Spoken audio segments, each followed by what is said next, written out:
Hello, bienvenue dans cette nouvelle vidéo où j'aimerais vous partager mes secrets, ma méthode sur la façon dont j'utilise l'IA dans mon acquisition digitale. Alors quand je parle d'acquisition digitale, c'est comment je capture des leads par le biais justement des réseaux sociaux et des landing pages pour récupérer des emails. Mais on va voir ça un petit peu en détail. Donc c'est une vidéo qui va pas être très longue, mais restez bien concentrés parce que je vais vous partager pas mal de valeurs.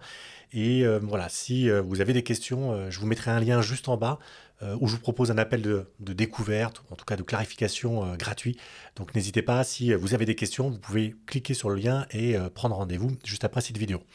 Donc restez bien concentrés, on va avoir pas mal d'informations. Donc la première étape qu'on va voir aujourd'hui, c'est comment utiliser le contenu, notamment le contenu sur les réseaux sociaux, donc je vais essayer d'agrandir, pour justement faire votre acquisition. C'est la première étape, c'est la plus importante.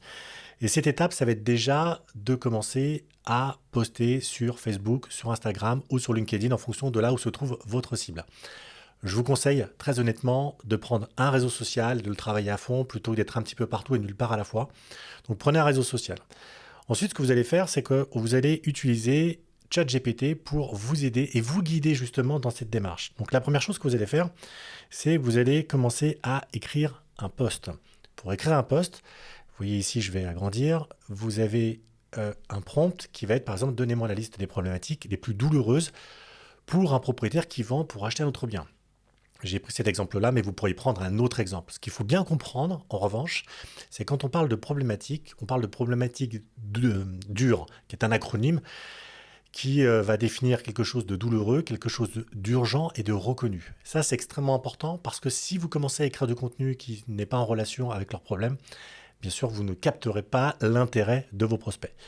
Donc, vous voyez dans mon exemple ici, je lui ai demandé une liste de choses qui pourraient poser problème sur un propriétaire qui fait de l'achat-revente. Il m'a donné un certain nombre d'éléments, comme le timing, la gestion financière, l'incertitude du marché, etc. Ensuite, ce que je vais faire, c'est que je ne vais pas m'arrêter là, je vais lui demander de réécrire justement ce post. Donc, je vais partir du point numéro 1.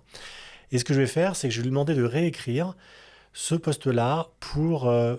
là, pour le coup, j'ai marqué un post Facebook. Il n'y a pas une grande différence d'ailleurs entre dire je vais écrire un post Facebook ou un post LinkedIn. Donc là, ce qui va me sortir, c'est un peu classique. Il va me sortir un post avec des émoticônes tous les sens. Donc ça, clairement, vous allez voir, on va réécrire ça parce que, encore une fois, il va nous donner quelque chose de plutôt propre, mais parfois c'est trop propre. Donc là, ce qu'on va essayer de faire, c'est qu'on va lui redemander de partir de cette version-là et on va lui demander de réécrire quelque chose qui soit un petit peu moins propre, sans les émoticônes. Et en plus, j'ai fait rajouter un call to action à la fin, qui est donc un élément qui va me permettre justement d'inciter ma cible à cliquer.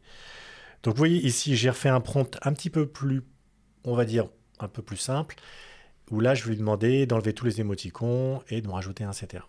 Donc une fois que ça c'est fait, bien sûr, je vous invite à le réécrire entre guillemets, c'est-à-dire peut-être que vous allez y mettre un petit peu plus votre ton, peut-être que vous allez rajouter des mots, des phrases, vous allez peut-être virer des trucs, bref. En tout cas, n'hésitez pas à vous réapproprier ce post. Mais vous voyez que déjà cette démarche-là, elle est assez simple. Elle va vous prendre grand maximum 30 minutes entre le moment où vous posez votre idée et le moment où vous avez votre post final. Ensuite, ce que vous allez faire, c'est qu'on va passer par l'étape justement où on va poster sur notre réseau social. Donc oui, je vais prendre par exemple ici, donc j'ai pris bien sûr un post qui n'a rien à voir avec celui que je viens de vous montrer. Mais vous voyez par exemple ici, sur mon groupe Facebook, ce que je fais, ou sur mon profil, ce que je fais, c'est que voilà, je poste un élément et dessus, je vais mettre un lien. Et ce lien donc va m'envoyer directement sur une page d'opt-in. Donc une page d'opt-in, c'est quoi? Eh bien, une page d'opt-in, c'est tout simplement une page sur laquelle vous allez demander à votre visiteur de poser un email. Et une fois que cet email va être rempli, vous allez lui renvoyer un email donc avec la pièce jointe. Donc c'est vraiment le principe de réciprocité. Tu me donnes ton email et je te donne une valeur derrière. Quand on parle de lead magnet, je fais juste une petite aparté. Un lead magnet, donc comme son nom l'indique, ça va être quelque chose qui peut avoir des formes complètement différentes. Vous pouvez avoir ce qu'on appelle un e-book, c'est-à-dire un document PDF. Vous pouvez avoir aussi une formation en vidéo, ça ne pose aucun problème.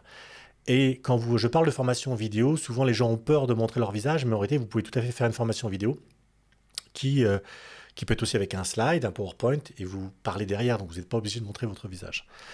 Donc là, c'est pareil, ce que je vais faire, c'est que je vais utiliser moi aussi ChatGPT pour justement m'aider à créer, par exemple, cet e-book. Et là, je vais lui poser une question, je vais lui demander de me donner les 7... Donc là, imaginons que je souhaite écrire sur les 7 erreurs que commettent les propriétaires qui vendent leurs biens et comment les éviter. Peut-être des fautes de frappe ou des... J'ai fait ça tout à l'heure parce que j'étais inspiré, donc ne regardez pas les fautes, il y a des fautes, il y en a, c'est très bien. Et du coup, là, vous avez ChatGPT qui va me faire une proposition donc de plusieurs chapitres et puis de ce qu'il va y avoir à l'intérieur. Et puis après, même chose, vous pouvez lui demander de reprendre chaque chapitre et puis de développer chaque chapitre. Alors, vous allez quand même avoir une restriction par rapport à ça parce que si vous faites ça sur ChatGPT, vous n'aurez jamais un e-book qui va être complet avec plus de 10 000 mots, etc. Donc là, ce que je vous invite à faire, c'est que je vous mettrai le lien en description. On a un outil qui s'appelle eScribe.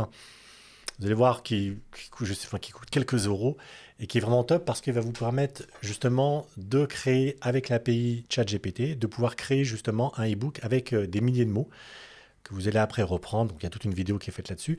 Donc si vous ne voulez pas vous embêter à faire ça sur ChatGPT, que ça prenne trop de temps, bien sûr, je vous invite à aller sur eScribe. Je vous mettrai le lien juste en dessous en description. Donc ok, on a notre page, on a notre lead magnet, et maintenant, ce lead magnet, on va créer notre page d'opt-in. Alors gardez bien ce mot en tête, c'est vrai que c'est des mots un peu anglophones, mais malheureusement, on n'a pas trop le choix, puis c'est des choses que vous allez entendre tellement tout le temps qu'il va falloir vous habituer. Et donc une page d'opt-in, c'est exactement ça, vous voyez, donc là je le réalise sur Prospeneo, mais c'est une page qui va me permettre de mettre un formulaire dessus, de dire en gros qu'est-ce que je donne. Et puis dès que l'email est rentré, ça va générer un certain nombre d'actions derrière.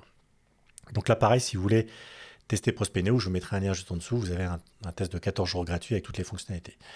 Donc on a fait notre post, on a attiré l'attention de notre audience. Cette audience va être redirigée directement sur une page d'opt-in.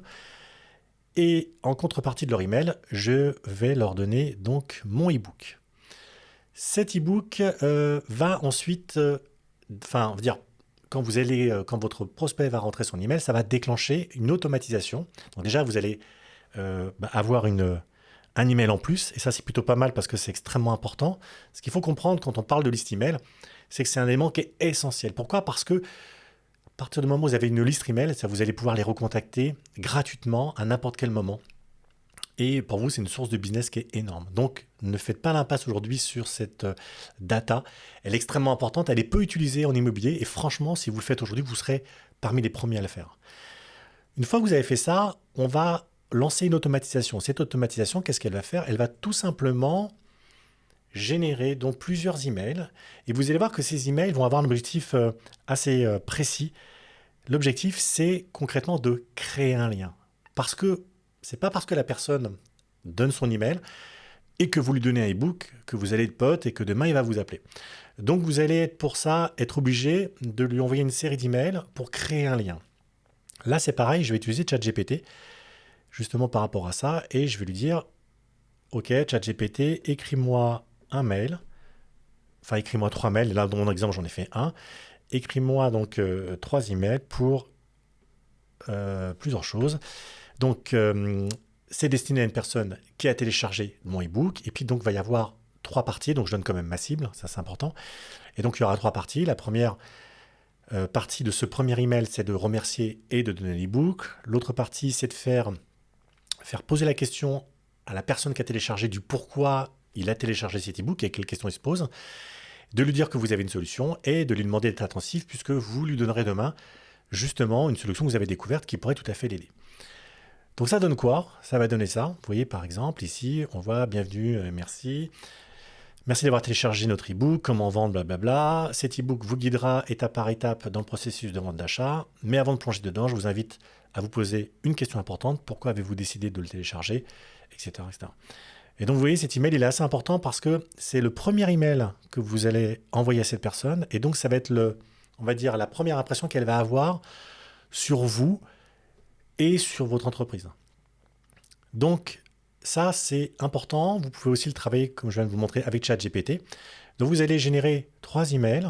Ça peut être même parfois 4. Je me suis trompé ici. Hop, ça peut être même parfois 4 emails. Et encore une fois, l'idée, c'est de le séquencer. Par exemple, au moment où il rentre son email, vous lui envoyez le premier email, un jour après le deuxième, un jour après le troisième. L'idée, c'est vraiment de les faire de façon assez rapprochée pour que justement vous puissiez créer ce lien. La petite particularité, c'est que vous allez voir que chacun de ces emails, à un moment ou à un autre, peut ramener sur une page d'offre. Et ça, c'est important parce que, encore une fois, il faut garder à l'esprit notre objectif. Notre objectif, c'est de capter du lead et c'est de faire du business. Donc, une fois que moi j'ai capté mon email, il va falloir que je découvre l'intention d'achat justement de mon prospect.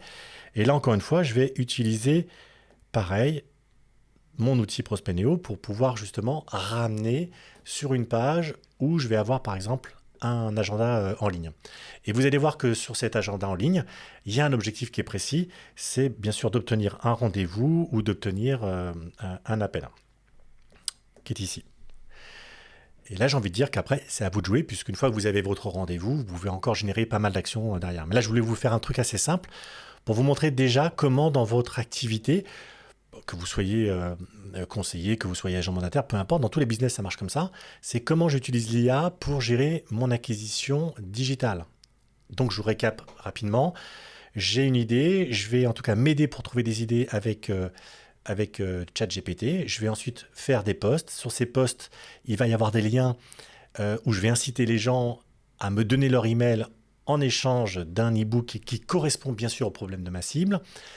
Et ensuite, une fois que j'ai fait ça, je récupère donc un email. Ça va déclencher automatiquement une série d'emails, email 1, email 2, email 3. Pareil, j'utilise là aussi ChatGPT pour le faire. On avait aussi tout à l'heure, on peut utiliser ChatGPT pour écrire un e-book, mais sinon il y a une solution qui est beaucoup plus simple, c'est Scribe. Et tout ça va nous ramener sur une autre page qui va inciter la personne à dire ok, n'hésitez pas, si vous avez besoin de conseils ou d'aide, voilà, mon agenda est ouvert et ça sera avec plaisir que je pourrai vous renseigner. Voilà, ça c'est la méthode la plus simple, c'est celle que j'utilise. D'ailleurs, c'est celle que j'utilise même quand je vous dis aujourd'hui, voilà, si vous êtes perdu dans toute cette mécanique mais que vous souhaiteriez mettre ça en place, pareil, vous avez un lien qui se trouve juste en bas. Vous pouvez prendre un rendez-vous, on peut faire un entretien d'une demi-heure ensemble, on clarifie un petit peu ce que vous voulez faire et puis on peut tout à fait mettre ça en place dans votre business, ça pose aucun problème et c'est extrêmement simple en plus à mettre en œuvre. Voilà, j'espère que cette vidéo vous a plu. N'hésitez pas à la liker, puis moi je vous dis à très bientôt pour de nouvelles méthodologies.